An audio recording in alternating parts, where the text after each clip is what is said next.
In this exercise tutorial, I'm going to show you how to do a chest press on a Bosu ball. So firstly, I've got the weights here in front of me. I'm going to ignore them for a second and just show you the start position. Now this does work the lower body as well as the upper body, because when we come into position, you're going to have to raise your hips up, squeezing your glutes, and you should feel this maybe even in your quadriceps and hamstrings as well. So you're going to have your head in contact with the Bosu ball. You're also going to have the middle of your shoulders in contact with the Bosu ball as well.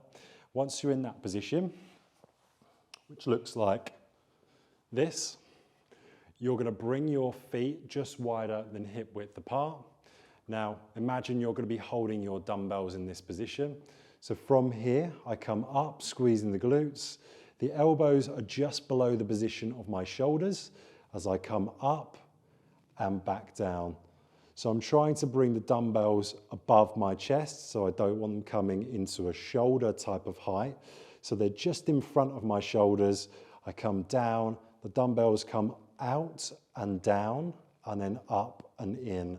So with the dumbbells, what I can now do is bring them into a position where they're ready to go. So I've got this neutral grip, my elbows start in. I'm now going to bring my elbows out. I push the weight up, squeezing the chest as I do so.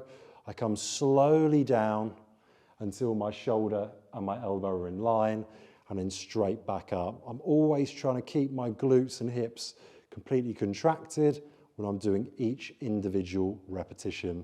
Once I'm done, I come back to that neutral position, pop the weights down, and then from there, I bring my hips down and I can sit back up into the exercise. That's how to do a chest press on a Bosu ball.